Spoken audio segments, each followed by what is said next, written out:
Hello, welcome to Kairos Wargamer. I'm your host, Rob, and hopefully I'm going to change your mind with this review of the Tzeentch Battle Pack, where we're going to be looking at all of the rules and all of the different units that you can play if you were planning on playing Tzeentch in Age of Sigmar 4. We'll be deep diving all of the rules, and this will be the first of many videos that I make about the Tzeentch army. We'll do tier lists, we'll do list reviews, and a bunch of other stuff in the future. But for now, this is just going to be your primer and your get-started review of all of the different units and all the different rules so you can learn how to play. Tzeentch is a pretty interesting faction because it should be very magic focused, or at least have a lot of in-game changing mechanics. That's kind of the narrative. Games Workshop have sometimes really hit the ball with this, sometimes they have massively missed. So it'll be exciting to see what this review kind of looks like as we get towards the end of it. I'm joined by the Twitch chat as I go through these as well. And as always, I really love reading all of your comments. So if you've played with Tzeentch at the moment, if you are playing with Tzeentch, if you plan on playing with Tzeentch, let me know in the comments below how your games have been, what lists you're building, what stuff is happening.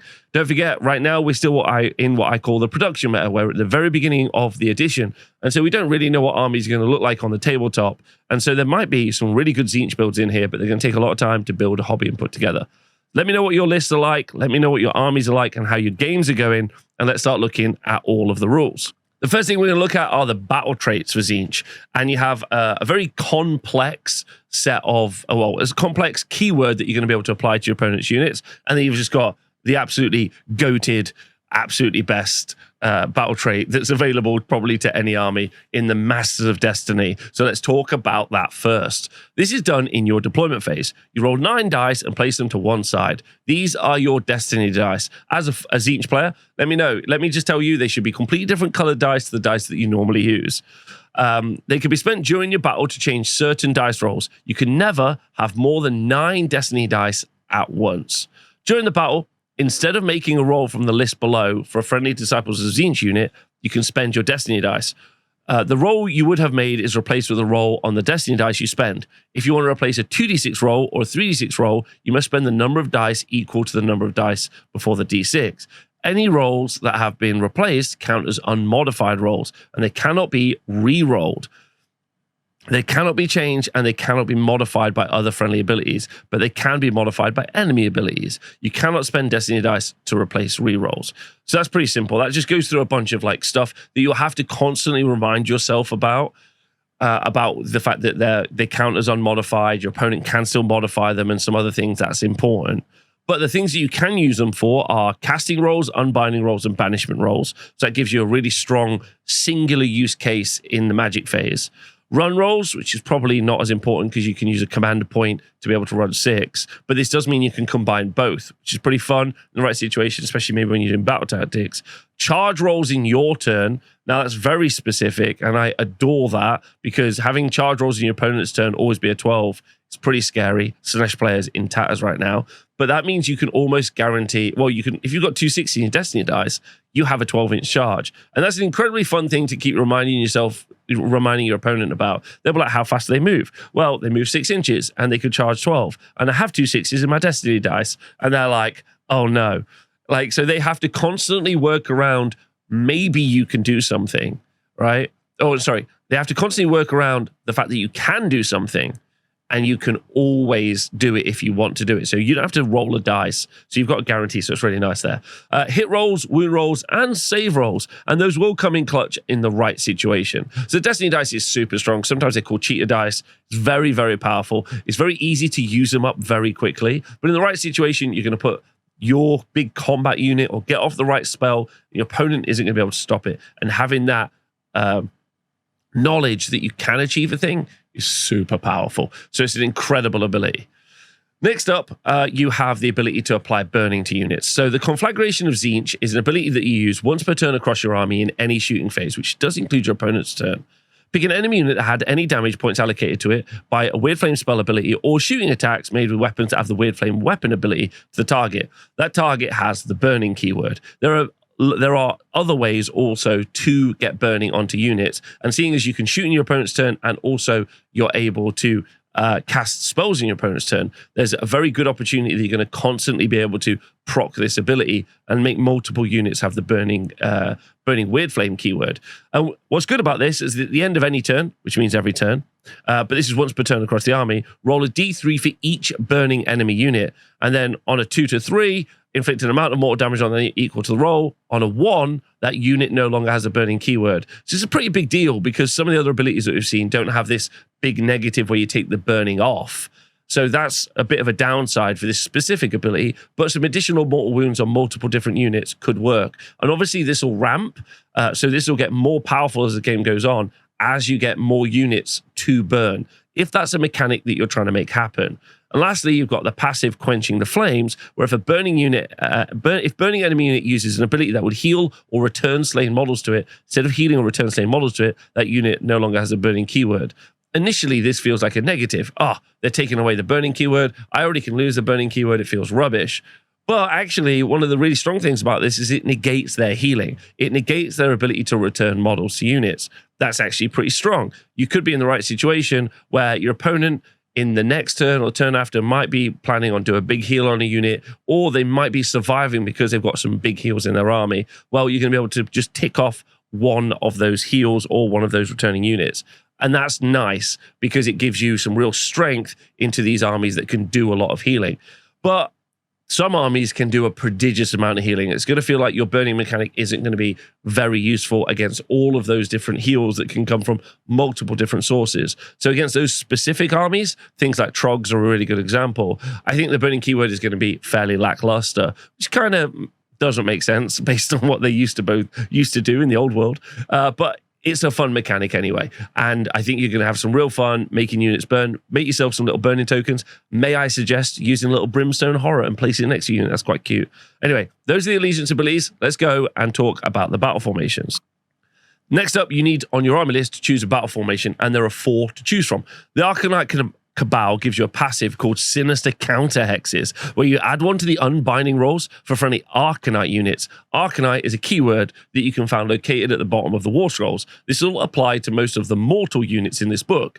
The book is separated out into mainly demons and mainly mortals, and sometimes they kind of mix over with certain abilities, but generally they're split out. An Arcanite will be found at the bottom of most of the mortal units. So you add 1 to the unbinding rolls, which is stopping an enemy spell. In addition, if a friendly Arcanite unit unbinds a spell, no command points are spent for that unit to use the magical intervention command in that phase. That's pretty nice. It means you get a free cast in your opponent's turn, which is very strong. One of the additional things that's really nice about this is you have a very specific character called the Curseling, which we'll talk about later.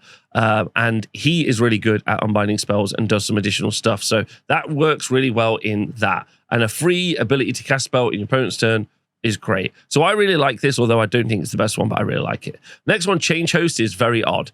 It's used once per battle across the army, and it's at the end of your turn. You pick a friendly Disciples of Tzeentch demon unit that is in combat to the target. You roll a dice, and on a 3+, you can take that unit off the board, you reset it up, but when you reset it up, you still have to set it up in combat with all of the units it started combat with. Therefore, like, it's got some very fringe case uses where maybe putting more units onto objectives might be really useful, and a bunch of other stuff. The major issue with this is what we call a double stippy. In fact, actually, it's a triple stippy, yeah, where it's only once per battle. That's the first stipulation. So only demon units. That's a double stipulation, and you need to roll a dice. That's a 3-up, therefore a triple stipulation. So that's really bad. So you just ignore that, basically. Okay, next one, the Tzaangor Coven has got a passive called Screeching Warflock. Each time a friendly Warflock, which is all of the Tzaangors, unit uses the Rally command, which is something you do in your hero phase where you roll 6 dice. You make 3 additional Rally rolls of a d6. This means you roll 9 dice and any 4-ups you can use to heal a unit. If you roll enough dice to bring a fully unwounded model back to your unit, you can do that. If it was a health 1 unit, then you could bring back, I don't know, if you roll 4-ups, you could bring 4 back. But if it's a 4 health unit and you roll 4 dice, then, sorry, 4 4-ups, then you're going to be able to bring a whole model back as well. So rolling 9 means you might be able to get some larger models back. And then the Weird Flame Host has got a passive Mutagenic Inferno, where you subtract 1 from wound rolls for attacks made by burning enemy units. Seeing as you have a mechanic to apply multiple burning to multiple different units potentially over the course of the game, this means that -1 to wound is going to be very, very effective. And therefore, your opponent is going to hurt you a lot less, which is good. So that's probably the one that will eventually be the most popular, but depending on lists and if it actually is any good, I really like the Arcanite Cabal. On your army list, you get to choose one of your heroes to have a heroic trait. It does not need to be your general, and it cannot be a unique unit, so like a named unit like Kairos. The 3 to choose from all have good case arguments for using them. The first one, the Illusionist. You subtract 1 from hit rolls for attacks that target friendly units where they're wholly within this unit's combat range, which is 3 inches. So it's going to be really hard to get like a big brick or a big unit of something wholly within 3 inches of your hero. However, that does mean the hero itself is -1 to hit, which will stack with other minuses to hit. There's some really good units in the game, but they hit on 4s. So even if they give themselves +1 to hit and you're -2 to hit, they're still going to be -1 to hit, meaning they're hitting on 5s. That's really going to increase the effectiveness of your units. And some units or some like builds or some like play on the board, you might be able to get a unit in that 3-inch range, or even a single solo character, making them also -1 to hit. So you're really increasing the survivability of your units. So I think it's probably got a good case. The next ability is a passive called Cult Demagogue. If each dice in the casting roll for this unit has the same value and the spell is not miscast, you add 3 to the casting roll. This is a fun ability that you can put on like a 2-cast wizard. So maybe you'll put this on the Curseling, or maybe even put it on the Lord of Change. The problem with this is you can't guarantee, unless you use Destiny dice, to be able to get a double to cast. Therefore, you're just randomly getting +3 to cast, which is fine, I guess. But, you know, I think I would much prefer an ability that affects some actual dice rolls versus randomly happening. And then the last ability in your hero phase is the Nexus of Fate. You roll a dice and you must replace 1 of your Destiny dice with that roll. Now, that's not too bad if you would like to keep trying to get higher numbers for your Destiny dice. It's done in your hero phase, and so it's going to be a very limited amount of time that you're going to be able to use it, but you could get better dice for your Destiny dice. So I think probably Illusionist ends up being the best one, just because it consistently provides support and safety for your units, but maybe in some situations you'll take the Nexus of Fate. Also on your army list, you get to pick one of your heroes. Does not need to be a general, but cannot be a unique unit to have an Artifact of Power. There are 3 to choose from. The first one is a passive, is the Nine-Eyed Tome, and this grants you a passive that adds 1 to your casting rolls, which is really nice. We love +1 to cast, and banishment rolls for this unit. So it would be much better if that was +1 to unbind, because you could obviously stack this with the battle formation we looked at earlier. However, that would be way too powerful for the Tzeentch book. And instead, +1 to casting rolls is about the best you can get. This is good because the Lord of Change, the manifestation of one of the gods, Chaos Gods of Magic, doesn't have any pluses to cast. Therefore, you could maybe make this as good as you know, a lowly grot wizard or something similar, which is nice. The next one, the Ambition's End, is done once per battle in any combat phase, where you pick an enemy wizard in combat with this unit. You inflict D3 mortal damage on that target, and in addition, you subtract 1 from casting rolls for the target for the rest of the battle. Now, this is once per battle because it's really powerful to make someone -1 to cast. For instance, if you're picking a Lord of Change, who's only a 2-cast, you would halve its output. However, if you're picking a Gash or even a competent wizard, like a Slan, that would only reduce it 1/3 on a Slan, and would only reduce it by 1/9 from the Gash. So I don't think there's a situation where that's super strong, and also your guy would need to be in combat. However, the one I like is the Weird Flame Blade, which grants you the passive. The effect is, if any damage points are allocated to enemy unit by this unit's combat attacks, that enemy unit has the burning keyword. That's pretty nice, especially if you're striking earlier in the combat steps, meaning if you're taking the right battle formation, that unit then would be -1 to wound and take some mortal damage at the end, which is quite nice. So if you're going to be in combat, I guess a Weird Flame Blade, and I guess +1 to cast is nice if you'd like to do more casting with your low cast army. On your army list, you also get to choose a spell lore, and unlike other army lists, you actually have 2 different spell lores, which is incredibly good, because the first one we're going to look at is the Lore of Fate. This has got 3 different spells, and the first one is cast on a 7, and it's called Glimpse the Future. You pick a friendly Disciple of Tzeentch wizard to cast it, and you roll, and then you see if you've cast it. If you do, you set aside any Destiny dice that have a value of a 6, and roll all of your other Destiny dice again. If you have no Destiny dice, you roll a dice and add it to your Destiny dice. This means you can only ever have one Destiny dice that you return, because the minute that you have one in your pool, you'll always have to re-roll it in the first part of the stipulation. However, what's great about this is very early in the game, you can start getting very high numbers in your Destiny dice, several 6s as an example, for loads of big charges and other stuff. Now, that would be a wonderful spell to make sure you've got loads of guaranteed big spells if the other 2 spells that you have here weren't predicated on you not using your Destiny dice. But it's still good if you want to use those Destiny dice or to get better Destiny dice. The next spell is Infernal Gateway, which is cast on a 6, where you pick a Tzeentch wizard and an enemy unit within 12 inches. It's quite short range for a spell. You roll either 4 dice or a number of dice equal to the number of Destiny dice you have left, whichever is greater. For each 4+, you inflict 1 mortal damage. So this is either on average 2 mortal damage from a spell, or on average, if you don't use your Destiny dice, which is one of the key mechanics for doing stuff in your army, then you might do 4 to 5 mortal damage, which is good. But still very limited range. And the last one, Shield of Fate, is cast on 7. You pick a Disciple of Tzeentch wizard and a friendly unit wholly within 18 inches. That unit has a 5-up ward save until start next turn.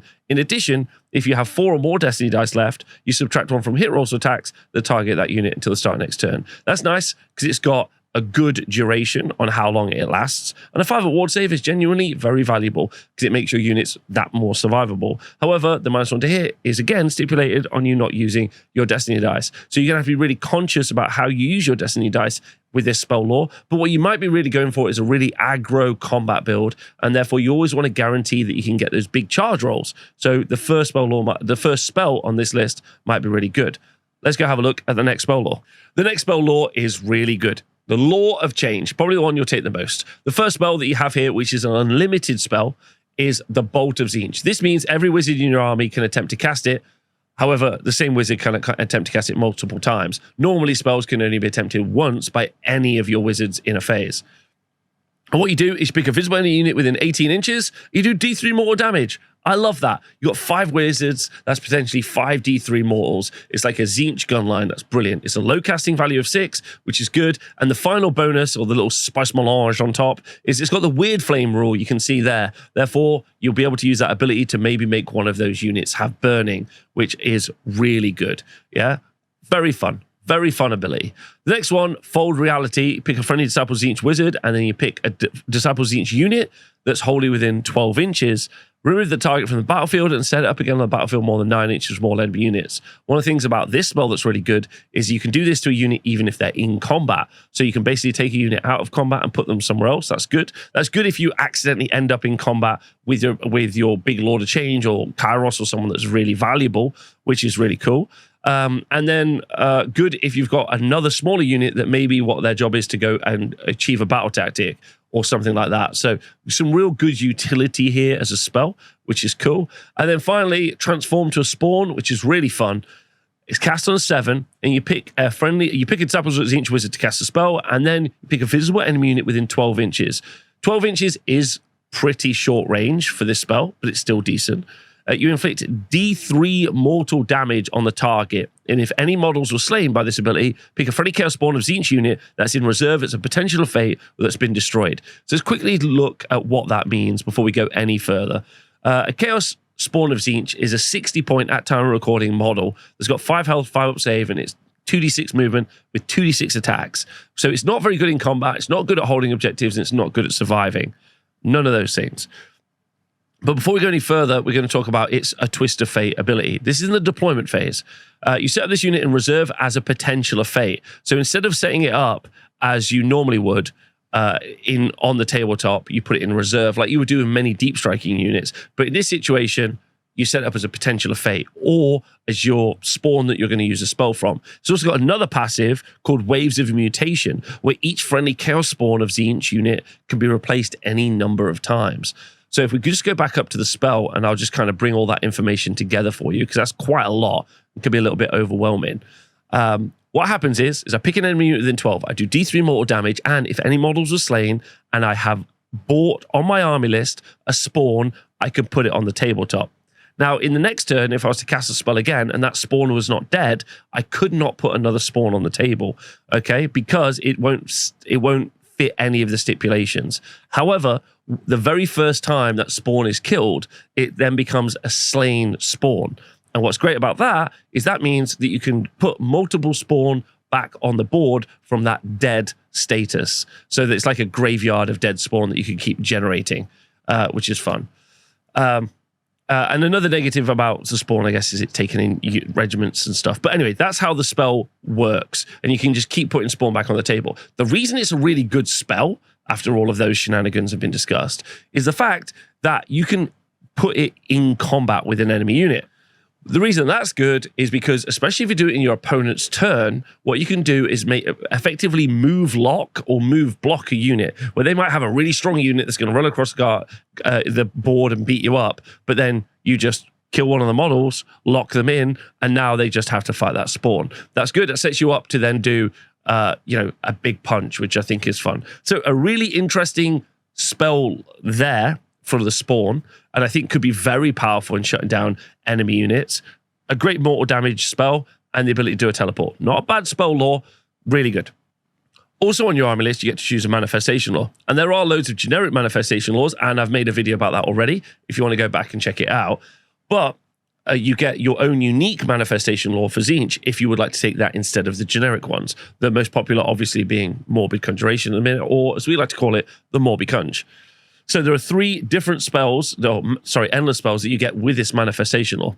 The first one is the Tome of Eyes, which is on a 5, and this can just be set up wholly within 12 inches of the caster. The Burning Sigil is again wholly within 12 inches of the caster, and it's cast on a 5. And both those 2 things are great because they're a low casting value. But those are static manifestations. That means that your opponent can just move into them, they can still charge them.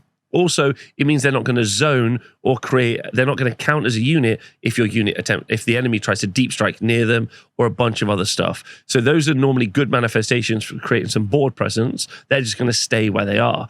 However, the Daemonic Simulacrum, I've definitely got that wrong, it's cast on a 7, and that's wholly within 12 inches of the caster and more than 9 inches from enemy units. That's going to be a mobile manifestation, which is going to be very good. So all wholly within 12 inches of the caster. Let's go see what they do.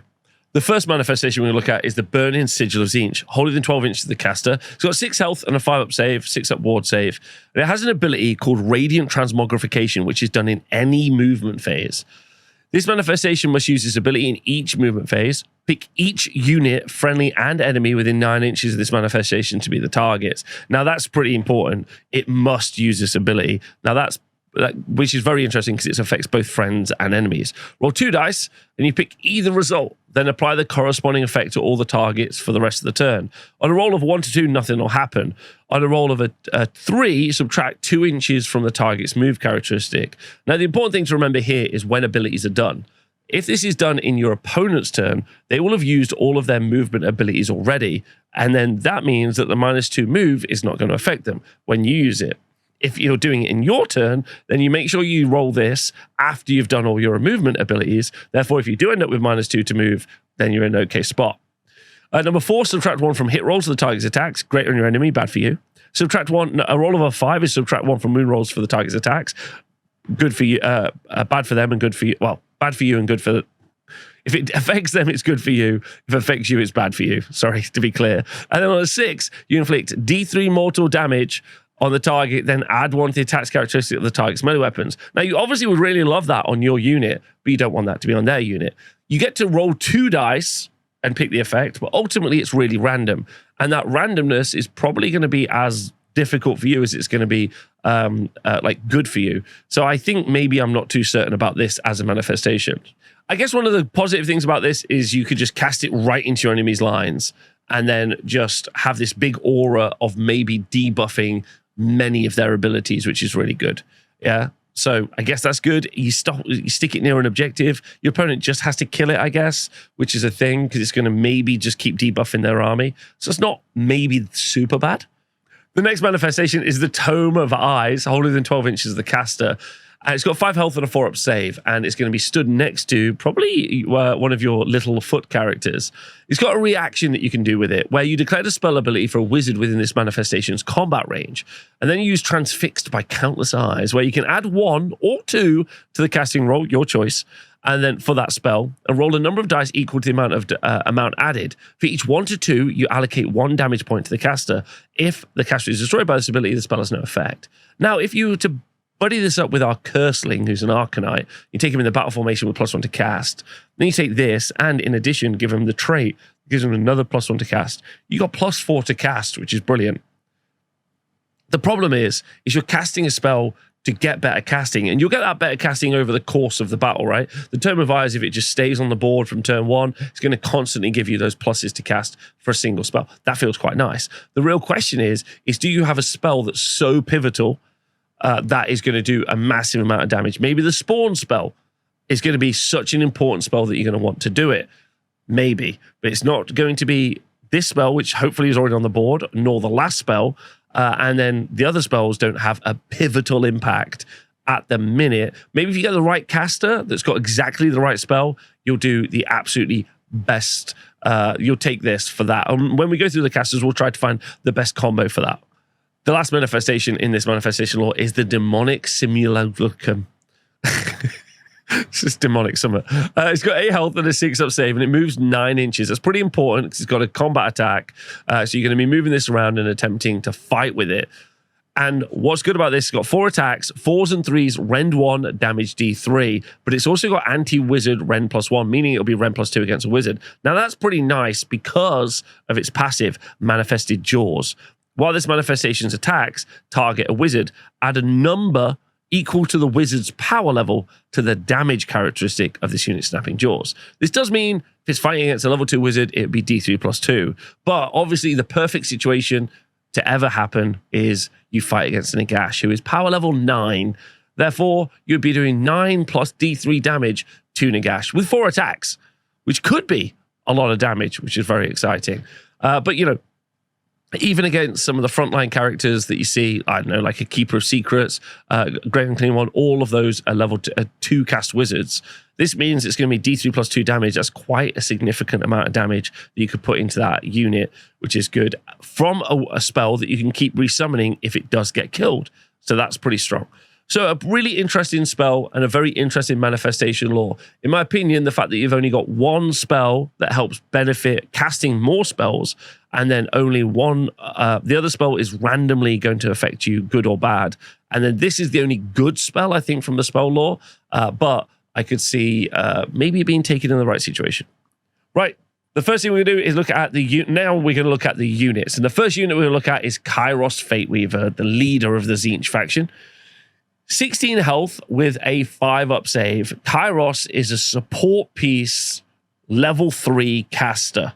Moves 12 inches, got control value of 5, so it's very fast and has got a big health ball, but that 5-up save isn't super good. He does have a 5-up ward save, so that's really nice. Therefore, any damage it does go through, even incidental damage, you're going to get save against, but isn't a really survivable character like you've seen from some of the others. Also, there's not a lot of healing as we've seen so far. So while a Great and Clean One is like 20 health, a 4-up save, and a 5-up ward save, there's also a lot of healing in that book as well. So this, you're going to be really struggling to keep Kairos alive. He's also a level 3 caster, though, like we said. So being able to cast 3 spells feels like it's pretty good in this book, although not as mandatory as it once was. He's also got the War Master and Unique keyword. Unique means can't take any artifacts, can only take 1 of them. And War Master means it will need to be your general, unless you have another War Master, you get to choose between the 2. Okay, so a level 3 caster, that's not super survivable and isn't good in combat. What does he bring to the table? Let's talk about his casting ability first. First, he's got a passive called Mastery of Magic, where you can make a casting roll for this unit. You can change the lowest d6 to the highest to match the highest d6. So if you roll a 4 and a 3, you'll have 2 4s. You roll a 5 and a 5, you'll end up with a 10. This means he's a very reliable caster. He's going to cast at really high casting value, which is good. And the Beacon of Sorcery passive adds 1 to the casting rolls and unbinding rolls for friendly disciples of Tzeentch wizards while they're holding them 12 inches, including himself. So this does mean you're going to have a very reliable high casting value for this wizard and other casters as well. And if you have been keeping track, we've got the ability to make one of our Tzeentch Arcanite casters have an incredible casting value using the Tome of Eyes, Kairos, the battle formation, and artifact as well. That's pretty good. Plus one to unbinding rolls is also very nice as well. So, but he's not very good. While good at casting, he's not necessarily brilliant at anti-casting. It's just that +1 unbind that you bring into the table. So, also got his own unique spell called Arcane Suggestion, which is really good. And it's cast on an 8. Pick a visible for any unit within 18 inches. Great range. Absolutely excellent. And pick one of the following effects to apply to the target until you start next turn. That's a good duration because it's going to be a start until the start of your next turn. And so you're going to choose 2 different... So you'll be able to cast this also on your opponent's turn as well. So maybe you'll have 2 units all being affected by Arcane Suggestion. And that's good because the 3 abilities you get to choose from are all great. The first one is Hopeless. The target cannot use commands. That's really nice, especially potentially against a unit that's going to have commands to bring units back from the dead or something as powerful as that. The next one is Drop Your Weapons. Subtract 1 from hit rolls and wound rolls to the target's attacks. Seeing as we potentially could get a minus to wounds from burning as well, this means we can have multiple units minuses to hit, minuses to wound. Therefore, you're not going to do a ton of damage. And then lastly, Kneel, subtract 1 from the save roll to the target. That's really nice because you can obviously stack this with all of the rend that you have available to yourself as well. So +1 rend, -1 save, that effectively is going to give you +2 rend. That means you can really punch through some very heavily armored units. But as if this wasn't enough, Kairos has got the ability to do something that's pretty quintessential for how you win games of Age of Sigmar. He's got this ability called Oracle of Eternity, where once per battle, as a reaction to declaring a tactical gambit, which is when you choose a battle tactic, you can pick one of the 2 following effects. The first one is Read the Past, where you can pick one battle tactic that you've already attempted. Now, Age of Sigmar is really built into 2 things that you're trying to do, with a third that's balancing that mechanic. You're trying to grab objectives, or stand on circles, with lots of objective control score, and you're trying to complete battle tactics. That's how you score points and ultimately how you win. What the battle part of the game is your opponent is trying to kill your stuff and you're trying to kill their stuff to reduce how much resources you both have to be able to complete one of those 2 things. So it's always the battle that's going to determine whether or not you can achieve battle tactics or not, or can control objectives, but ultimately trying to do those. And Kairos now can make it so that you're much more easily achieving battle tactics. What's good about that is that means you can then start to focus on being able to do the primary, which is holding objectives. So that's really nice. So it's an incredibly powerful ability that means you're more likely to score points, which is good. You've got a wizard that can do a lot of spells, which is good, especially in the manifestation era. And you've also got a good spell located on him, and he buffs your own wizards to make them better at casting and unbinding. So overall, Kairos is an absolutely fantastic package. Okay, our next wizard is a Lord of Change. Again, a monstrous wizard character that brings a lot of support role to the army. And if you're running a lot of demons, is almost always an auto-include, where Kairos is the auto-include. A Lord of Change, I feel, is very dependent on whether or not you run a lot of demons. So 14 health with a 5-up save and a 5-up ward save. It's got the same survivability issue that you have with Kairos. And you can either equip them with a Rod of Sorcery, a Baleful Sword. Baleful Sword gives you a better combat attack at 4 attacks, damage 3. But the secret sauce here is probably the Rod of Sorcery. It's 18-inch range, it's 2d6 shots, it's 3/3s, rend 1, damage 1, and it's got the Weird Flame special rule. What's super cool about that is that means you're going to be able to apply that burning mechanic on enemy units at a prodigious range at 18 inches. Yeah, 2d6 shots, 3s and 3s is legit an amount of damage that can do some real solid work. You can also spend a command point in your opponent's turn to also use that same ability again, which is good. That's a lot of Weird Flame that you can get out of a Lord of Change, which is really cool. Isn't a combat character, so don't have him in combat unless you're desperate. Okay, let's talk about the fact that he is a wizard. So he's a level 2 caster, which honestly, I'm just going to take a moment. During many of these guides and reviews that I've been doing, I haven't really added a lot of editorial, but I'm going to add a little bit of editorial here personally. I think the concept or the ludonarrative dissonance of a Lord of Change being a 2 cast is honestly crazy. Like, it makes no sense and it really stymies the army build.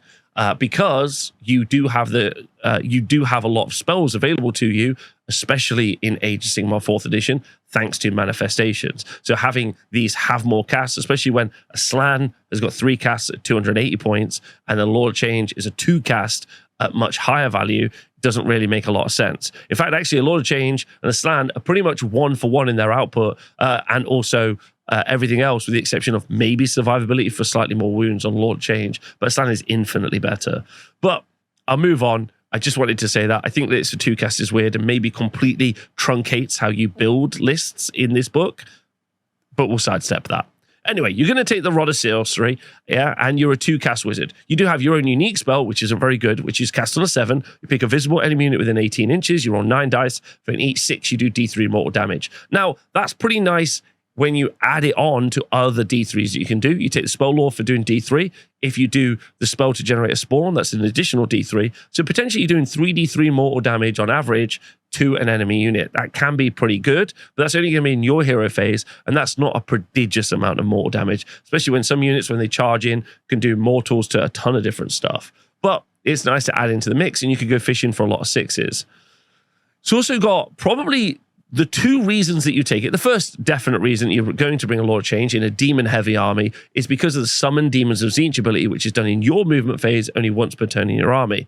You discard 1 Destiny dice, then pick a friendly non-hero, non-unique Disciples of Tzeentch demon unit that has been destroyed to be the target. Set up a replacement unit with half the number of models from the target unit rounding up. Wholly than 9 inches this unit and more than 9 inches more enemy units. So if you were to take a reinforced unit of Flamers, let's say, which are very squishy, then you can get 3 back. Unit of 20 pink horrors, you can go back to being 10 pink horrors. That's pretty nice as well. And I do feel like this works really well with a horror build, if that's what you're doing. But the Lord of Change isn't going to interact with things like your Tzaangor or your Skyfiers or your Enlightened or your Kairic Acolytes because it's only demon units. Therefore, it's only really viable in a demon build. That gets compounded by the next passive, the Locus of Change, where you subtract 1 from hit rolls for combat attacks that target friendly Disciples of Tzeentch demon units where they're holding in 12 inches. Now, one of the things that I love about the Locus of Change, in my personal opinion, is that you can stack this with the trait that we talked about earlier, where you can be an additional -1 to hit,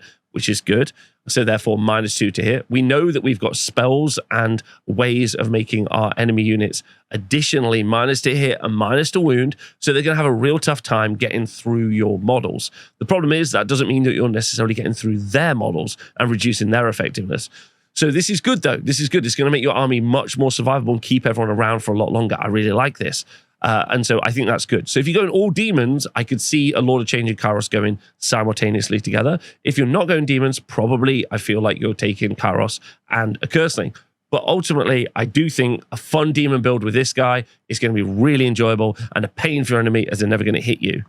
The next wizard we're going to look at is a foot wizard. And this is a mortal wizard and is kind of what I would argue you replace a Lord of Change with if you're going for a more non-demon variant. The Curseling has got 6 health with a 3-up armor save, so quite survivable, but doesn't have a ward save. He is a level 2 wizard, though, so for a much cheaper than Lord Change, you're getting the same raw power level casting. But I think one of the main reasons you take him is because of the passive, the Disruptor of the Arcane. Each time this unit unbinds a spell, you roll a dice, and on a 4+, you subtract 1 from the power level of the enemy wizard that used that spell ability to a minimum of 0 until you start next turn. So that's super nice. So now not only am I stopping spells, I'm also reducing how effective they are, which is very good. And then we've got and also we should point out the fact that this guy is an Arcanite. And thanks to the battle formation, we're going to get +1 to cast. And in addition, if we do shut down any enemy spells, then we're also going to get to cast a spell on our opponent's turn for free. Pretty nice, in my opinion. And finally, he's got his own unique spell, Infusion Arcanum, which is cast on a 5. Until the start of your next turn, add 1 to the rend and damage characteristic of his melee weapon. His melee weapon's got 5 attacks, rend 1, but it would be 5 attacks, rend 2, damage 3, which is pretty good. Like, very good for, again, a cheap wizard that's casting 2 spells. And lastly, as if that wasn't enough, he's got an 18-inch range shooting attack, which is D6 shots, 3s and 3s, rend 1, damage 1. But importantly, it's got the Weird Flame keyword. So we are able to apply that Weird Flame debuff and therefore burning on enemy units at, again, 18 inches, which is good. So that is a real positive. I really like this guy. I think he's very, very effective as a caster, which is what you want, I guess, in this army. And therefore, and is also going to be able to really shut down enemy magic, which is very strong, especially as opponents generally are casting a lot of spells in your, well, casting a spell in your turn. It's very nice. I like the Curseling a lot. The next unit is a Fateskimmer. This is a Chariot-based wizard with 8 health and a 5-up save and a 6-up ward save. Not what I would describe as survivable. Thankfully, they're fast at movement 12, and that's good because you're going to be able to use that fast movement to use the Wake of Fire ability using your movement phase. Pick an enemy unit that this unit passed across, roll a dice, and on a 3+, the target has the burning keyword. It's pretty cool because it's pretty difficult to get the burning keyword on units. This is an additional way to get burning. We love that because then they're going to start taking mortal damage at the end of the turn, and it's going to relate to its own ability, Fueling the Inferno, where you pick up to 3 burning units within 12 inches of this unit to be the target. You inflict 1 mortal damage on each target. So that's at the end of any turn, which does mean the end of every turn. So in conjunction with your battle trait to do mortal damage to units as well, you can just keep spiking a ton of mortal damage at the end of every turn. It's going to build up over time, so that's going to be hard to make happen, but constantly doing mortal damage is really going to start to stress your opponent out. It's also got an okay shooting attack at 12-inch range, which is 3 shots. It's 4s and 4s, which is bad, but it has got the Weird Flame keyword, which does mean another opportunity to put burning on from this model, as well as it being a level 1 wizard, so another opportunity to do our spell, which does D3 mortal damage and burning. In combat, very weak source, with 3 attacks damage D3 and 6 attacks that do damage 1. I quite like this. I think if I was trying to build like a more interesting dynamic Tzeentch list, I would definitely go for this and go and try to make all of the burning happen and see exactly how much I could do. I think I would need to stress test this, put this on the table. It'd be very fun to try out. Not necessarily good, but could be very interesting. Another good thing that's been brought up, thanks to Tycan, is the fact that you can use the Wake of Fire ability if you had multiples of this character on the board. So being able to apply burning on multiple units thanks to Wake of Fire could be pretty interesting way of also adding even more burning into the enemy army. Our next wizard hero is a Changecaster, a power level 1 wizard with 5 health, a 6-up save, and a 6-up ward. So not very survivable, but thankfully can be guarded at the back of the board. It's got a shooting attack that does Weird Flame, which is nice, and we love that, and isn't built for combat, so doesn't have a good combat profile. The reason that you're going to bring this unit is because of its passive Daemonic Locus, especially good in demon builds. Each time a friendly disciples each demon unit holding than 12 inches, this unit uses rally, you can make 3 additional rally rolls of D6.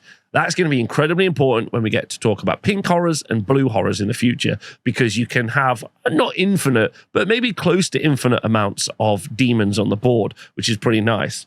So that we'll come back to that when we start talking about horrors. It's also got his own unique ability, Lurid Flames, where you add 1 to hit rolls for combat attacks made by friendly units that target a burning enemy unit within 12 inches. Now, +1 to hit is something you can already get from a command ability, but if you'd like to try and stack those +1 to hits, that's nice because multiple different units will be able to get +1 to hit, which is good.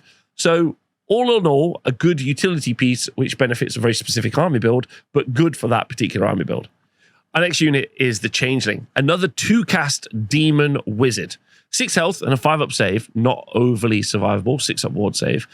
And it's got an incredibly unique ability, not built to be a combat unit because it doesn't have a combat profile. It's got a unique ability called the Arch Deceiver, which you do in your deployment phase. Remove this unit from the battlefield and set it up again on the battlefield more than 3 inches from all enemy units. Now, you might be asking yourself, what is the purpose of that? It doesn't do anything in combat, and there aren't any massive nuke spells that you can drop on your opponent. Even if you look at generic morbid spells that you can put down, maybe being able to do shackles would be quite a fun little one to drop in the enemy when you're that close. Probably the reason you take him is because you're then able to do the spawn spell. Drop a spawn immediately onto the enemy shooting unit, which is fun. Then use the spell to teleport away and teleport out of dodge. Then maybe put them on the board edge or near a piece of terrain to attempt a battle tactic. That could be quite interesting, I guess. But that would require a lot of play, so it'd be interesting to see work. He's also got his own unique spell, and being a 2-cast is excellent, by the way. Any 2-cast, if you've got a 2-cast wizard that's 200 points, you're paying the right amount of points for a 2-cast. So anything that's cheaper than 200 points, if it has no other abilities, is already a good wizard for 2-cast. So in Discord and Confusion, it's cast on a 6. Subtract 1 from hit rolls for attacks that target this unit until they start next turn. Don't forget, we can stack that with an artifact that also makes it -1 to hit as well. So it can be -2 to hit it, which is going to help with survivability. In addition, until the start next turn, roll a dice each time this unit is targeted by an ability that's not an attack ability. On a 4+, another eligible unit must be targeted, and if there isn't one, then it won't be used. It's okay. That's okay. I don't think it's going to survive basically anything in combat, but there we go. And then finally, it's got its own ability, Puke's Misdirection, which is done in the enemy hero phase, where you pick an enemy unit within 9 inches of this unit to be the target. Roll a dice on a 3+, halve the target's move characteristic. That's going to stack super well with a Soul Snare Shackles if you're able to cast that off, because that also reduces enemy movement as well. So you could make it so that enemy movement is reduced by half, and then also -3, which would be pretty devastating. So I quite like that for being able to slow down and shut down enemy armies, because he's also then going to be able to cast a spell to create a spawn. Is that enough disruption? You'll have to tell me, but it's pretty cool abilities. Our next hero is the Gaunt Summoner on Disc of Tzeentch. This is a 2-cast wizard that's very mobile and pretty survivable considering it's the Tzeentch roster. 6 health with a 4-up save, and I think a 6-up ward save. Let's just triple check.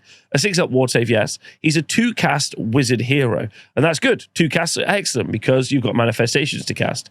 I wouldn't describe him as a particularly powerful combatant with 2 attacks D3 and 3 attacks D2, damage 2. But the Chain Staff, which is a shooting attack, has got 3 attacks, damage D3 with crit mortals at 12-inch range, which is quite nice.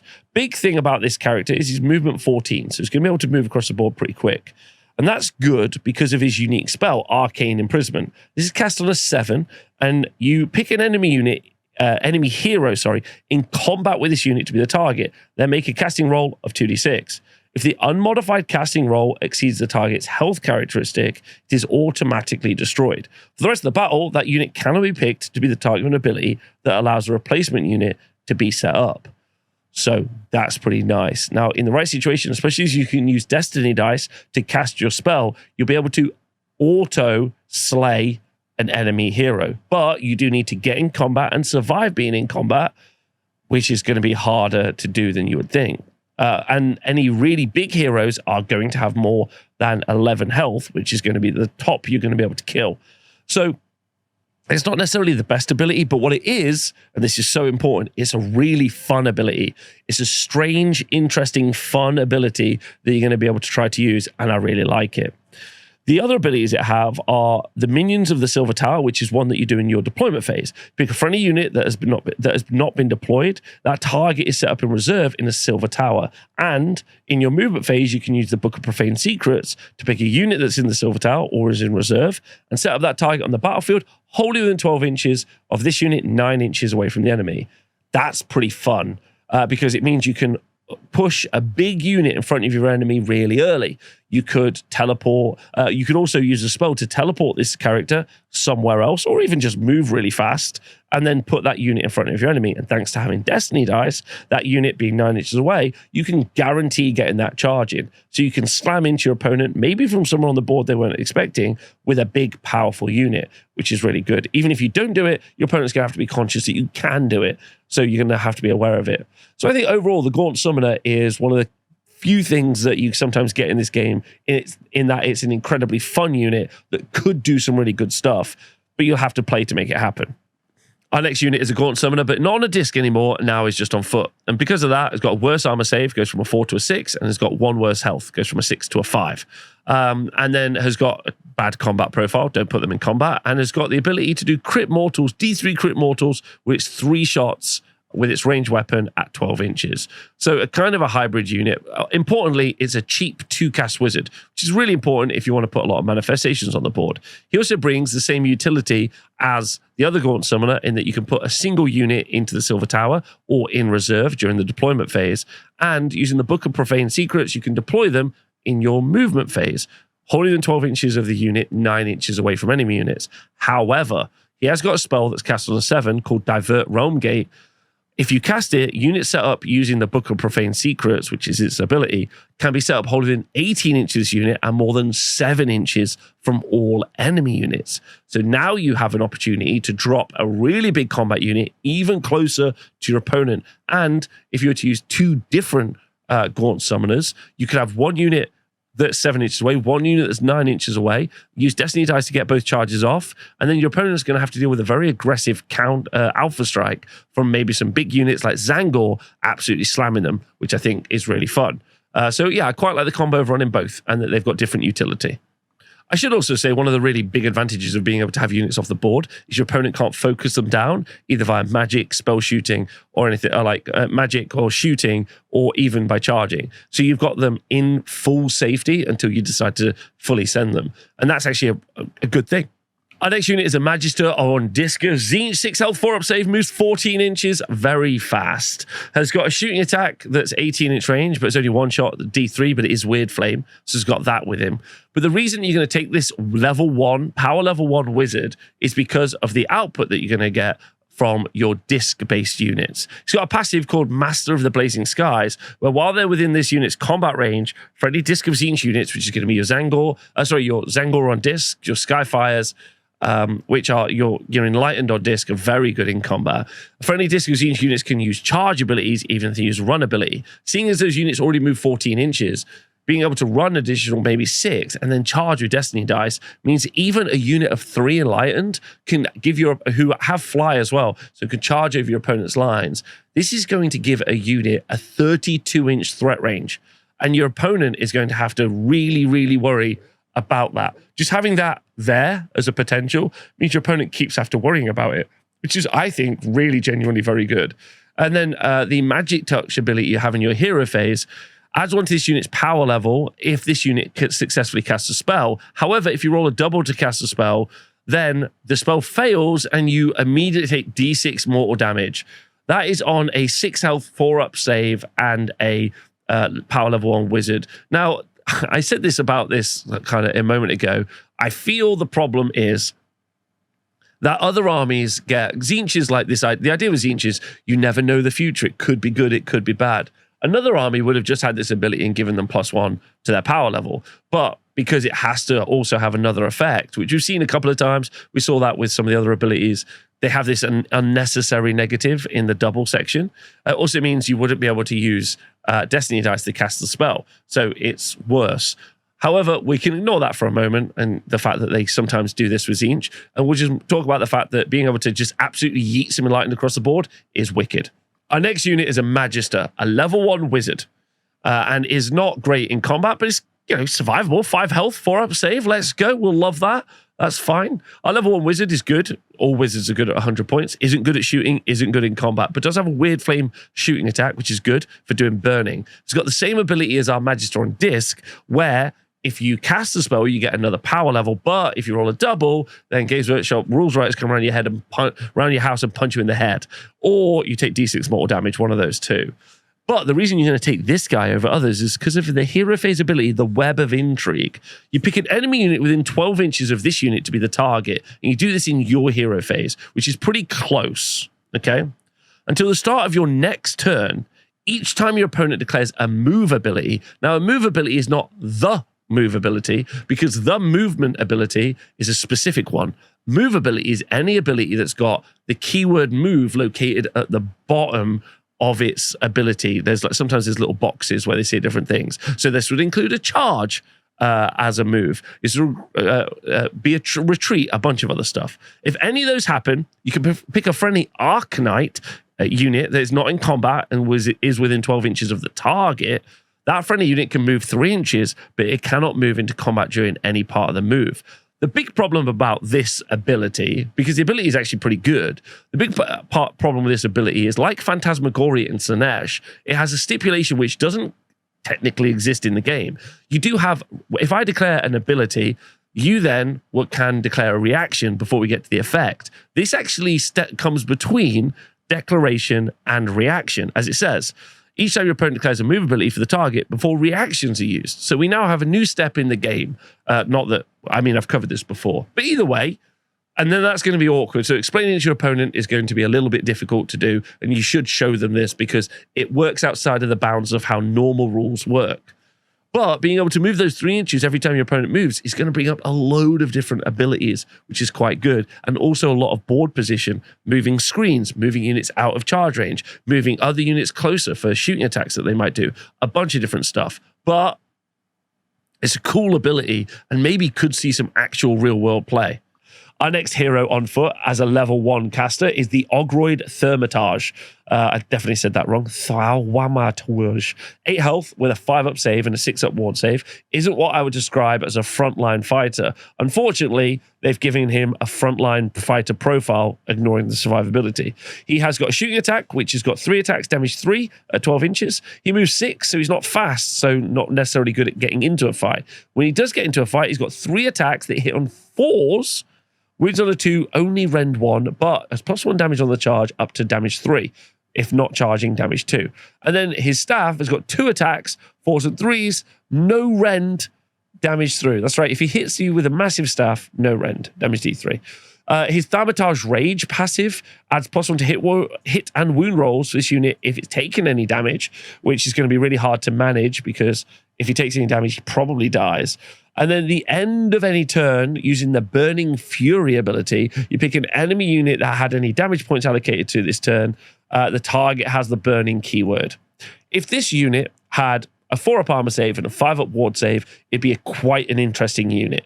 You would be able to do some really fun and interesting things with this. It's a level 1 wizard. You would have a frontline fighting wizard that's applying the burning keyword, but with a 5-up save, a 6-up ward save, and it being fairly slow, I don't see this seeing a lot of play.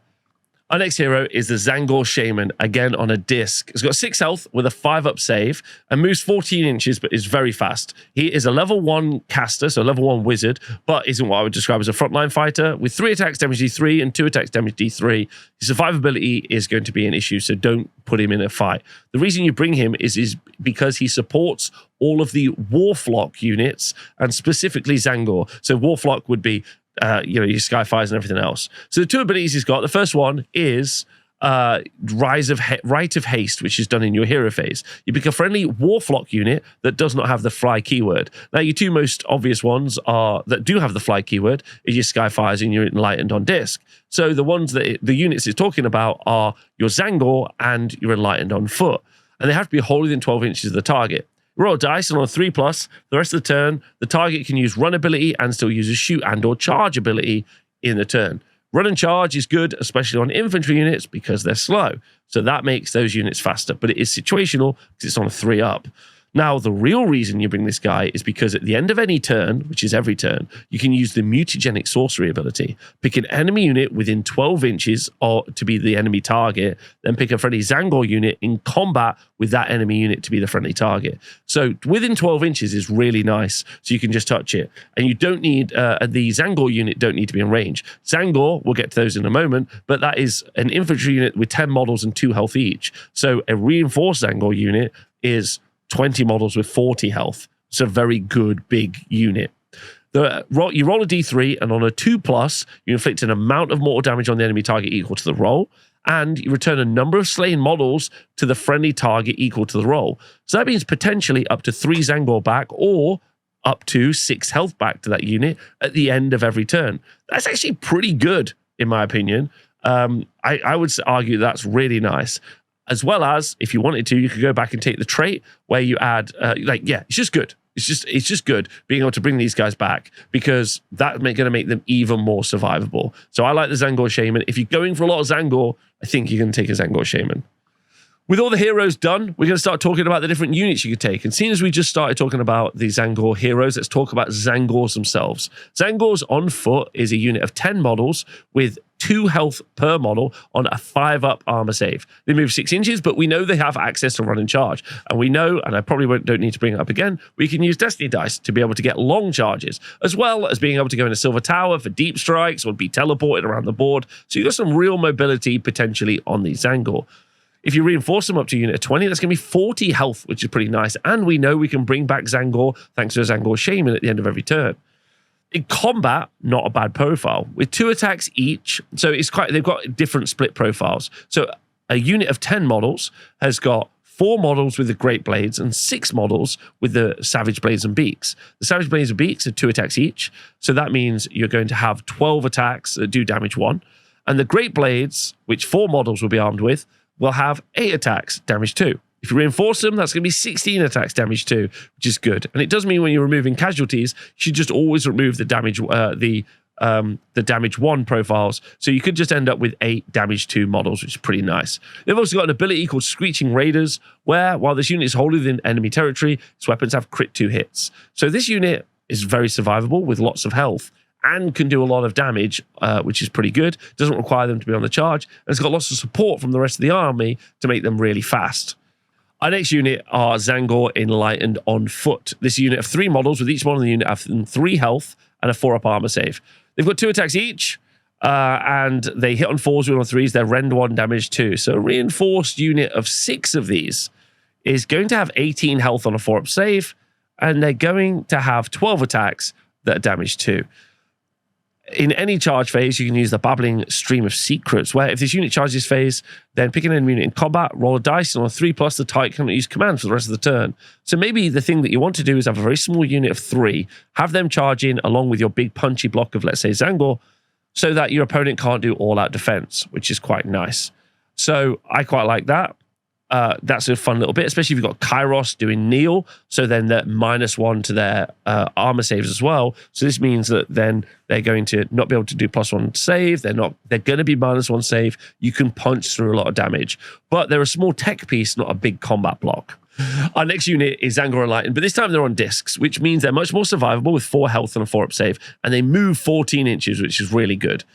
In combat, though, like some other units that you see in the game, they don't have the output that you would necessarily want to see from a very fast cavalry unit. And because of that, their damage, I think, is a little bit like lapsidaisical compared to other units that you would get. Let me talk about why I feel like the way I feel. So each model of the unit has got 2 attacks that do damage 2, but they hit on 4s, which is rough. And it's an incredibly low amount of attacks. It's okay when you've got things like Troggoths with 2 attacks that are rend 2, damage 3, but these are only 2 attacks, damage 2. They do get +1 damage though, because they have an ability. They have a passive called Guided by the Past. This unit's Tzeentchian Spears and Vicious Beaks have charge +1 damage if you are the underdog, or if it was determined at the start of the battle round, you would take the second turn. So this is a pretty fun little mechanic. If you're losing, your guys get better, and if you're going second, your guys go better. However, other armies and other units just get +1 damage on the charge. This would mean that they would be maybe too good, I don't know. But either way. So 7 attacks out of the unit, if it's a unit of 3. 7 attacks out of the unit, which would be damage 3, which could be really good. And then 2 attacks from the mounts, which are damage D3. If you upgraded this to having a unit of 6, then you could have quite a lot of attacks, I guess, but the hit on 4s is a problem. And the real spice to me is the fact that they move 14 inches. So maybe a small, cheap unit of these, and their job is to move up the board really fast with run and charge. We know we've got access to getting that. And then we make them Destiny dice, and then we just get them at the back of the board, hopefully killing an enemy hero. But the question is, the thing is I don't think they necessarily can guarantee kill something. They just might kill something. Anyway, that's Tzaangor Enlightened on disc. Our next unit is Kairic Acolytes. Kairic Acolytes is a unit of 10 models. Each model unit has got 1 health with a 5-up save. They're an infantry hybrid unit. They both do combat and shooting. Their Sorcerer's Bolt shooting attack, which each model can make, is 1 attack, 4s and 3s, rend 1, no rend, damage 1. And they do have the weird flame rule, so you could potentially make units burning. 18-inch range is an excellent range as well. Yeah, 18 inches is an excellent range, which is nice. And you can reinforce the unit to a unit of 20, so you could have 20 shots at 18-inch range, 4s and 3s. Now, there is a way to get +1 rend. In your shooting phase, you can use the Gestalt sorcery, where you roll a dice, and anyone carrying a Scroll of Dark Arts and is near another unit of Kairic Acolytes on a 3-up, 4-up, 5-up, something like that, is going to get +1 to the rend. You've got to do a lot of stuff to get +1 rend, but maybe combo with Kairos' ability to reduce someone's armor save down by 1. That's rend 2. That could actually be a little bit scary. They also have got a melee profile, and they have got the capacity to take up to 3 models with the Cursed Glaives, which have got 1 attack each, but they are damage 2. So you could have 6 models with damage 2 attacks from this unit, which is pretty good, especially as a cheaper unit in your army. And then they've got this ability called the Volkarch. Well, while this unit includes any models accompanied by Volkarchs, subtract 1 from the casting rolls for enemy wizards within 12 inches. So I quite like the idea of reducing the enemy casting down by 1, especially with the bonuses to unbind that are potential in this army. But I guess you got to really ask yourself, what is the role of this unit? It's not quite the dedicated combat unit of Tzaangor, but it's not quite the life anvil unit that we're going to get when we get to horrors. So it feels like it's a unit trying to do several things at once, and it's doing it all pretty cheap. But maybe enough of them on the board, you're going to start to see some real payback for them. I'm just not certain if that's what I think. Our next unit we're going to look at is a Jade Obelisk. This is a Warcry Warband unit, therefore it can't be reinforced. This unit has got 10 models with 1 health each and a 4-up save. But the great thing about that 4-up save is it's unrendable. Thanks to the Stone Cursed Resolve passive, you ignore all modifiers to save rolls for this unit, positive and negative. So if you are going up against a particularly solid rendy unit that's trying to just do big damage with its rend, then you're going to be able to ignore a bunch of that, which is quite fun, especially as you can use Destiny dice for save rolls. But the reason I think it's really fun, and again, I don't think it's good, but I think it's fun, is because you can take a variety of different weapons, but most of the 10 models, 9 of them will be armed with Mason's tools. They hit on 4s, wound on 3s, and they're rend 1 already, and they're damage 1. But they get +1 rend against faction terrain, and thanks to the ability Cast Down the Idol, which is a passive, you add 1 to the damage characteristics of this unit's melee weapons for attacks that target faction terrain. So here's a fun little trick. Get our good old Gaunt Summoner, teleport the Gaunt Summoner, then release this unit 9 inches away from an enemy unit, or even closer to faction terrain. You don't need to be 9 inches away from it. Then use some Destiny dice to charge in, and then just go duffing up the faction terrain. That's genuinely very funny for probably what is a very cheap unit. Even ignoring the fact that the faction terrain thing is a thing, having a unit of 10 models with an unrendable save that can contest an objective that has 18 attacks from the Mason's tools is great. I honestly don't think that that's awful. 19 attacks thanks to the champion, actually. I don't think that's terrible. It's not as good. You can't stack as much stuff on them as other units, but I think it's pretty nice. Our next unit are Tzaangor Skyfiers. This is a elite missile unit that you can able to play.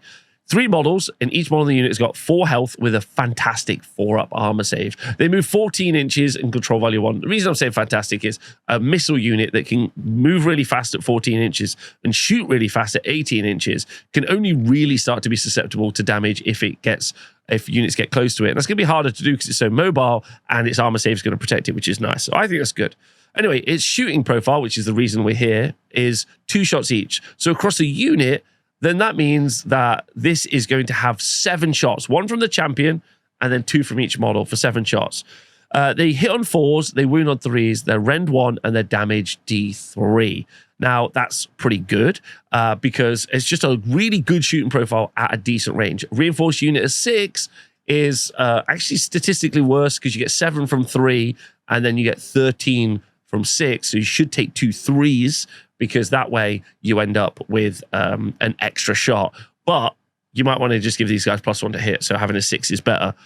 Anyway, that's a lot of damage you can do at range, which your opponent is going to try and shut down. And at movement 14, it's going to be hard to do. But you have 2 other abilities. Number 1, Guided by the Future, ignore negative modifiers to hit rolls and wound rolls this unit's shooting attacks. So this does mean you can get +1 to hit, but no minuses to hit. So if you want to, this can be a lot of shots, 3s, and 3s. If you're in your General's Regiment playing in the faction pack, the battle pack at the start of Age of Sigmar 4, these can be 3s and 2s, which is pretty nice. Kairos to do a spell, so you ignore one of their armor, so you reduce their armor save by 1. This can be 3s and 2s, rend 2 damage D3. It's a lot of shots at range. They've also got an ability called Judgment from Afar, which you do in your shooting phase. You pick an enemy unit that had any damage points allocated by this unit, add 1 to hit rolls for combat attacks made by friendly Warflock units that target enemy unit for the rest of the turn. I like this a lot, specifically because this means your opponent is never going to be able to stop your all-out attack. And you also can save points on being able to use your all-out attack later on. Like, for instance, if you have big blocker Tzaangor, you shoot at a unit, and now those Tzaangor have got +1 to hit, and your opponent can't do anything about it. Or you can stack it with +1 to hit from all-out attack in case your opponent has made you -1 to hit. So overall, they feel like a really good a ranged threat, especially in an army that can do quite a lot of mortal wounds at range, then be able to add this shooting on in addition, feels like you can really stack up some long-range damage. Now, we've already touched on the Spawn, but we'll just cover it again. So Spawn is a single model with 5 health, 5 up save, 2d6 inch move, control of 1. They've got 2d6 attacks with crit hits in combat, which is nice. We talked about the fact that they become a potential fate point, which really interacts with the spell lore. And they're also a beast, which means they've only got a control score of 1. You're taking one of these because you're taking the better spell lore, and then that's it. Is it good in combat? No. But it means that you can just move block your opponents, and that's why you're taking a Spawn. The next unit we're going to look at is pretty iconic, Pink Horrors. Pink Horrors is a unit of 10 models that's reinforceable up to a unit of 20, and each model in the unit has got 2 health with only a lowly 6-up save. I know, boo, we hate that. But they do have a 6-up ward save, and they've got a champion musician and a standard bearer. They've got control value of 1, so a unit of 20 is going to be a control value of 21 on an objective, which is pretty good. They've got an Arcane Flame shooting attack, which is 2 shots, 4s and 4s, no rend damage 1, and it's got the weird flame rule, so you could make a burning unit. But a unit of 20 will pump out 40 shots. It's not a lot of, with hitting on 4s, winning on 4s, it's not necessarily going to do a lot of damage, but it is a lot of dice that you can throw at your opponent. And then in combat, they've only got 1 attack each, 4s and 4s, no rend damage 1. Okay, so they're an okay unit, and they're especially good for holding an objective. 40 health in Age of Sigmar is very different to what it's ever been. There isn't anything like Battle Shock anymore, which is something that used to happen in the past. So you're going to have to do all 40 damage, which, knowing that we can give this unit a 5-up ward save if we choose a different spell lore, is harder than you think. Being demons, we know for a fact that we can make them -1 to hit thanks to being near a Lord of Change if you wanted to go near that. And if you did kill all 20, a Lord of Change is going to be able to bring 10 back. That's quite a lot of health. And also, if you were to take the right trait, you could make it so this unit is innately -2 to hit. -1 from a Lord of Change and -1 from the other trait. But that's not even the reason this unit is good. They're good for holding objectives. And we've already talked about a lot of units that are good for maybe scoring tactics, but these are good for holding objectives. And let me tell you why. They're very different to Tzaangor. I think if you want to kill stuff, you go for Tzaangor. If you want to hold stuff, you probably take these guys. Their passive, Lunatic Demise, the effect is, each time a model in this unit is slain, before removing a model from the play, you pick one of the following effects. The first one, Split, is you pick a friendly Blue Horrors and Brimstone Horrors unit, which is a unit we'll talk about in a second, within 12 inches unit, and return up to 2 slain Blue Horror models to that unit. Pick an enemy, and the other option is Petty Vengeance, where you pick an enemy unit in combat with this unit to be the target, roll dice on a 4+, you inflict 1 mortal damage on the target. Now, in the right situation, you might genuinely want to do the mortal damage on the enemy unit. They've only got 1 wound left, and you want them to die. That's great. But this is really, the other ability to put Blue Horrors back is where it gets really, really good. Because each one of these that's killed means that you're able to put 2 Blue Horrors back into a slain unit. And we'll talk about horrors in a second. But if we remember the Changecaster, which we talked about earlier, here, the Changecaster has got this ability if you were to bring it along. And if you're taking horrors, I think you do, where when you make a rally roll for a demon unit older than 12 inches, you can add an additional 3. So if the pink horrors aren't locked in combat, you are going to be able to rally pink horrors on 9 dice. In fact, with the musician that they have, you'll actually be rallying them on 10 dice, which means you'll probably put 4 horrors. No, not 4 horrors. I think it's like, yeah, you'll succeed at getting 5, and then you'll put 2 horrors back into the unit, which is 4 health. Still quite a lot to do in every turn if you get the opportunity. But the reason this becomes pretty wild, and don't forget, if you kill the unit, you're going to get another 10 back anyway, and that's where it gets wild, is the Blue Horrors and Brimstone Horrors of Tzeentch is a unit of initially 10 Blue Horrors, which you can reinforce to 20 Blue Horrors. So it either starts out as 10 Blue Horrors, or it's reinforced to 20 Blue Horrors. Each horror has only got 1 health with a 6-up save, and they move 6 inches, and they've got a control value of 1. They have also got a great shooting attack with 2 shots, 4s and 4s, no rend damage 1. So a bunch of blue horrors is going to do, a unit of reinforced blue horrors is going to do 40 shots. Your pink horrors are doing 40 shots. Now that's 80 shots you're throwing at your opponent. It's a lot of dice. It's super boring. And you've got 2 weapon profiles depending on if it's a blue horror or a brimstone horror in a unit, where again it's additional 2 attack. It's 2 attacks either way. But the reason that you'd want to take this unit along with the pink horrors is because of the split again ability. Each time a blue horror model in this unit is slain, before removing a model from play, you roll a dice. On a 3+, you can add 1 Brimstone horror model to this unit. There's a designer's note on this where you cannot have more than 10 blue horror models and 10 Brimstone horror models in a non-reinforced unit, and you cannot have more than 20 blue horror models and 20 Brimstone horrors models in a reinforced unit. Okay, why is this important? Let's talk about how this would work. If I have a unit of 20 blue horrors and you were to kill 17 of them, I'd roll 17 dice, and any 3-ups, I'd be able to put Brimstone horrors back into the unit. So now I'd have 3 blue horrors and let's say 15 Brimstones. That's pretty good. Then if you were to attack the pink horrors next and you were to kill 5 of them, then I would be able to return 10 blue horrors to the unit that's next to me, which is pretty good. So within 12 inches. So then if you were to try to attack that unit again, the Brimstone horror and the Bluestone horror unit, what I would do is I would remove the Brimstone horrors first, and then I would put the then I would slay the blue horrors and turn them into Brimstone horrors. And if you were to put it out on the table and start to work it out, you have to commit a ton of damage to kill the Brimstone, the blue horror and Brimstone unit. Because a reinforced unit, you effectively have to do close to 40 damage to kill them. They do not have a 6-up ward save. They do have a 6-up ward save, so it's actually technically more, which is good. But if any pink horrors are nearby and get themselves into combat, then they're going to do even more healing. And that doesn't include the fact that you could also, if you wanted to, rally the blue horrors. As an example, you do a load of shooting into my blue horrors and I ping them all into Brimstone horrors. That's fun. Then I'll do a rally ability and I'll bring back loads of blue horrors as slain models, right? Now that is super spicy. So you can bring back loads of these guys. And so you continue. And then when you start doing damage, I can just take them off the Brimstone or the blue horrors as I see fit. Now this is quite janky and it takes a lot of like on tabletop math to work out where you want it to be. But the reason it's strong is your opponent isn't really going to understand how it works until they've played it several times. And then once they have done that, they'll then start committing more to definitely wipe out those units. But that's why you bring a Lord of Change, because then Lord of Change is going to put a unit of 20 blue horrors back as a unit of 10 blue horrors. And then you can start the process, if not as strong, a little bit again, which is cute. So these are really strong in that they're rubbish and they die. But when they die, they don't die. And that's pretty good for holding objectives, which is the only real reason that you want to bring these guys, as well as being able to do just a silly amount of shooting, which is pretty fun. I'll just try to reinforce this. Let's say we did have our 20 unit of blue horrors that eventually has split into 20 Brimstone horrors. And then we ended up with healing back. We were able to get 20 blues back again. So we would be 20 and 20.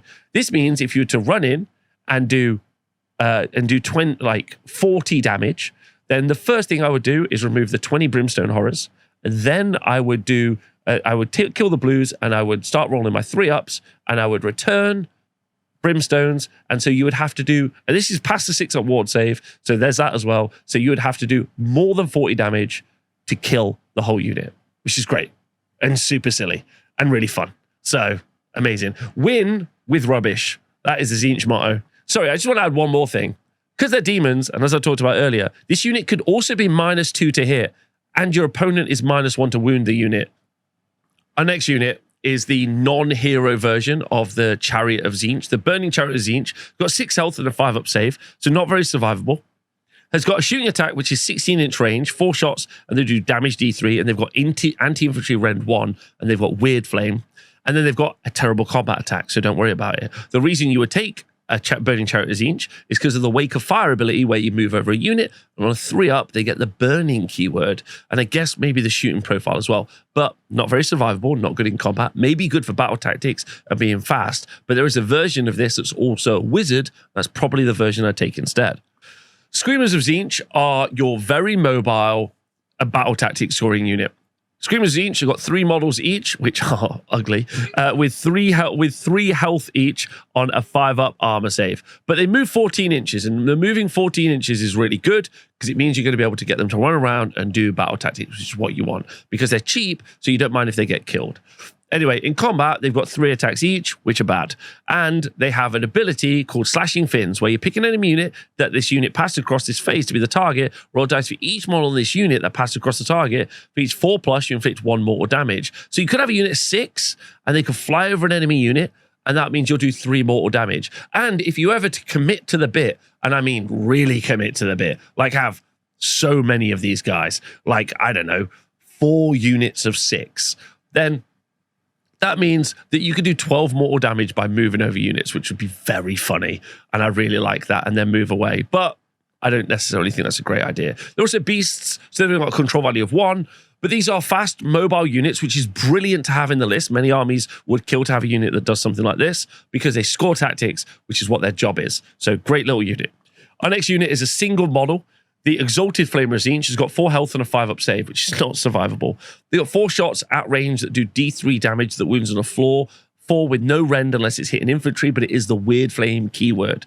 The reason you would bring this unit is because, I mean, don't, but the reason that you would is because in your shooting phase, you can use the Transmogrifying Beacon. Pick another friendly Exalted Flamer of Tzeentch or Flamers of Tzeentch unit, roll dice. On a 3+, the target's ranged weapons have crit 2 hits for the rest of the turn. That is once per turn across the army. So this means you can make a unit of Flamers and really buff them up. And thanks to the Capricious Weird Flame, you can add +1 wound to the rolls for this unit's shooting attacks that target a burning enemy unit. Let's look at Flamers immediately, and you can see that a unit of 3 Flamers have got 2 health each on a 5-up save.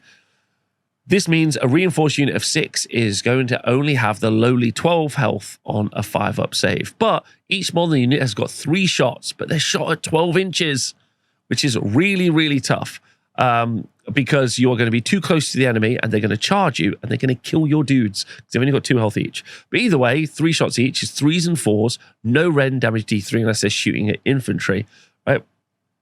So that does mean a reinforced unit of 6 is going to have 18 attacks and can have crit 2 hits. And just like the Exalted Flamer, get a +1 to wound against a burning unit, which would mean that they could be 2s and 3s, rend 1 if it's infantry, rend 2 if you're adding Kairos in for making a unit kneel with the spell, doing D3 damage. And while that sounds like a lot, I think their survivability is so low, and the fact that they need to be so close, 12 inches, I feel like it's a bad pick. Even if they are cheap, a unit that's going to die very quickly, doesn't score me tactics particularly well, and doesn't necessarily kill enemy units in droves, doesn't feel like a strong unit to me. And that's it for the entire Tzeentch review. And honestly, I am more enthusiastic about Tzeentch than before I started this review. I already knew that there was bits I already liked. I already really liked horrors. I've always thought the way that they absolutely just soak up damage and live has been really strong, and that is still in this version of the game. In fact, you could probably super commit to the horrors and do something really good. I think having Kairos and a Lord of Change together is interesting, and I do think that some of the other characters like the Changecaster make a really good argument for being there. I think things like the Changecaster and the Curseling make real arguments to be in the list. I think also really fun units like being able to deep strike your hero 3 inches away is super fun. And could do some really fun little tricks there. I think the Gaunt Summoners have got some play. I think Tzaangors could be really good, and you can make some big combat blocks as well. I think you go really cheap and just have Kairos and then go a lot of mortal stuff. I think if you're having a Lord of Change, you have to then commit to the horrors and the demons. I feel like that's a play that you have to go for. I think you can potentially do a lot of mortal damage at range across enough casters, and maybe even make that burning mechanic work if you take enough chariots, which is genuinely a very fun idea. And I would like to start doing some list building. In fact, that'll be one of the next few videos I do. We'll do some Tzeentch list building. We'll do some tier lists as well. And I hope you have enjoyed this video. If you have liked it, the best way to help support me to make more content like this in the future is to join the Honest Wargamer Patreon, which you can find in the links below. Also, leave comments and share these videos with people you think that they will like it. Let me know if you've got any experiences already with Tzeentch and what you think about them, and just leave comments and interact with me, because I do love hearing what the rest of the community are doing. As a Tzeentch player, I'll be excited to put this army on the tabletop. I'm looking forward to seeing how they play. So thanks very much for watching my video. Hope you enjoyed it, and I'll see you in the next few videos. See you later.